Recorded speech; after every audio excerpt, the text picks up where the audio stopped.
Hi guys, welcome back to my channel.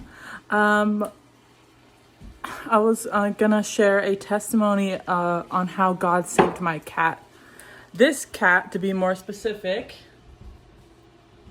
she's a handful, but her name is Callie and I love her. And this is the story of how he saved her. But real quick first, happy Purim, Feast of Purim. I think I'm saying that right. I've been celebrating all the feast days to the best of my ability to get ready for the coming of the Lord and celebrate Him. And I'm really excited to do so. I'm in the middle of cooking, so sorry, I'm trying to multitask. But this is a story of how this cat was saved from a dog. Yesterday I had, and for months I've had, more like years, I've had a spirit of heaviness because of everything that's happening. I couldn't go into a church without crying for it because of the words God was giving me, that I released on YouTube. And, Satan, I didn't realize he was doing this, but, Satan, instead of looking for the joy of the Lord and his soon return, I keep thinking about all the people that I've lost, all the things that I'm losing, my past sins, if they're gonna be, if I'm gonna make it on Judgment Day, all these things, So I haven't been able to have like peace and joy of the Lord at His coming. Instead, I have fear because I'm worried that about my past. And Satan also, he keeps bringing up the old times, the old me, the past, and when I lived in Japan, and all the friends that I had that I've now lost, and all this stuff. And instead of looking forward where the Lord is coming, literally coming, and He's told for me what crown I have. He's told me what crown I have, and I don't even know all the rewards He's going to give us. Instead of looking at that, Satan's been flaunting all these issues in front of me. But they're nothing in the face of the Lord. So let's keep our eyes on Him, not everything else that's behind us. And I don't know what happened, but this morning, it's like the spirit of heaviness flew off of me, and I have a spirit of praise now. And I've just been praising the Lord, and I've been singing the song by, it's called Jesus is Coming Back by Justin something, Felice. If you guys know it, it's a great song. I don't know if you took the you-know-what, but I hope you didn't. I hope none of the Christian artists did, but let's keep praying for the ones that have it. Happy Purim. I'm excited. I have a spirit of praise that the Lord's about to come back and burst through the sky, however He chooses to do it, and whether I meet Him through death or He takes me up. I'm so excited. And this is another feeling that I've had for a while. Before I get into my testimony real quick. Have you guys ever, I guess I'll just talk about my feeling. When I became a born-again believer, it felt like I knew Jesus more than my entire life. And that we were together once, and one day we're going to be reunited again. And I miss Him. Like, I know Him. I've always known Him, and it feels like I miss Him, and I want to be with Him again. And I've had that feeling for years, that I've already been with Him or know Him, and we're just separated for a little while, and we're going to be reunited again. I don't know if anyone else has felt that, but,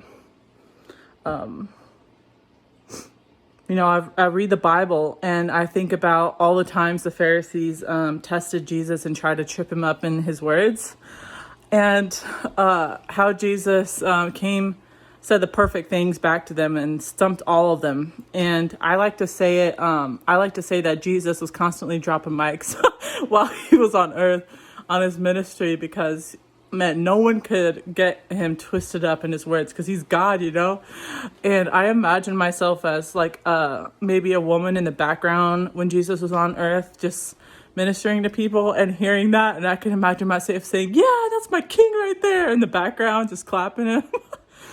But, I guess I'll get into the story of how God saved my cat. So this is when I was in Japan. This is Callie. I'm a huge pet person. I love my animals. They're my kids. But we lived next to this couple that were really nice to us. The guy was a Marine, and we were Air Force, of course. So we had a good relationship there. And one day I was praying repeatedly that I started praying that God would protect my animals. Just a prayer for protection over my animals because they're like my children. And a couple days later, my neighbor came over. They both came over, and they had a husky. It was a little older, but it came into our backyard, and we had these giant glass sliding doors, and my cats would go in front of it to look outside. And their dog was in the back and just staring at our cat very, very intently and like still. And she turned to me and she was like, she was talking about how huskies are predatory and all that stuff, and chase cats and everything. And she turned to me and she's like, I was talking to my mom one day, and I don't know why she said this, but she told me to warn you to keep my dog away from your cat because my dog would attack your cat. And she was very confused as to why her mom even told her to tell me that.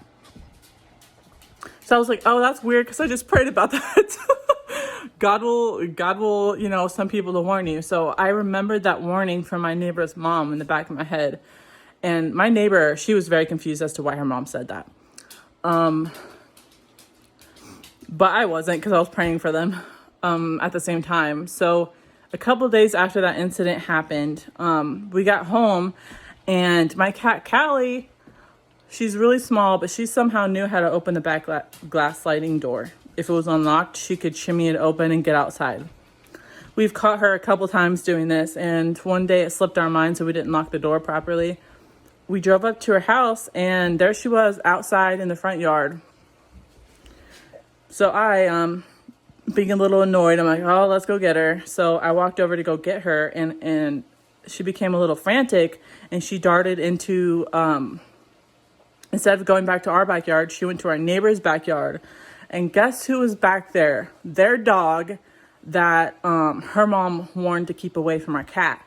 And I remembered the warning instantly, and I ran to their front door, started pounding on it.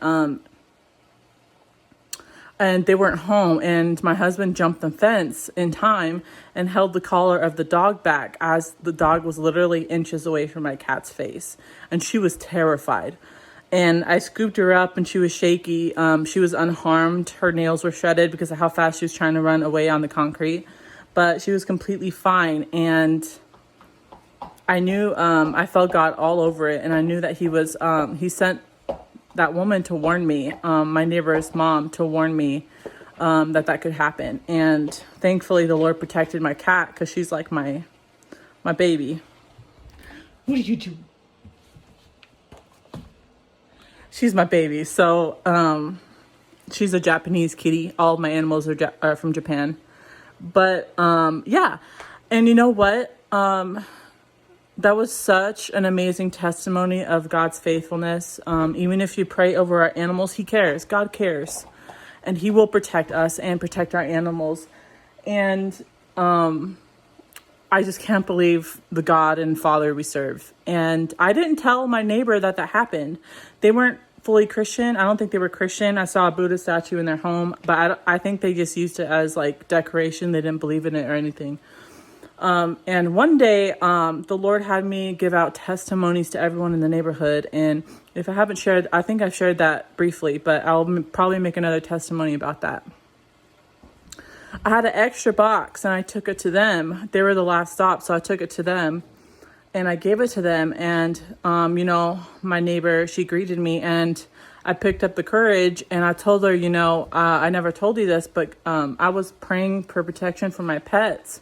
And God used you to answer my prayers and sent your mom to warn me before my cat could get attacked. And she started crying, and she was shocked. And then she told me her mom was given, they were Christian, her parents are Christian, and they've been given prophetic dreams and stuff about people passing away or different things like that, like knowing stuff. And it was such a great testimony to her and to them, like the faithfulness of God and how he used her parents to touch me. And I shared that testimony with her, and it was such an amazing experience. And I've tried to witness to them too. I don't know what happened to them since we moved away, but this is such an amazing testimony how God loves, he hears our prayers. And even if it doesn't feel like a lot to some people, you know, God knows how much we love our pets. And I fully believe that they're going to be taken with us. I've been praying for that, for my animals to be taken with us. And I felt the Lord promise me one day that he'd protect me and my animals. And I don't know what that looks like, but I just know the Lord's planning something. We can trust in him. Pray over your pets, anoint your pets. Yes, anoint your pets. My cat hates the smell of olive oil, so she keeps flicking it off. But that's something you can do. Pray over your pets. Pray over your pets' food, because they're putting bad stuff in the food. Speaking of which, I've been always feeding my cats Friskies, but my cat Callie, the one I showed you, she's puking every now and then. So if you guys have a good cat food brand, leave a comment down below for my animals. But yeah, you can pray over your cat's food, over them, anoint them. Pray that God would rescue them as well as you when the rapture happens or the shift change happens. And I hope this blesses you guys. Happy Feast of Purim. Look up, because Jesus is coming. Bye, guys.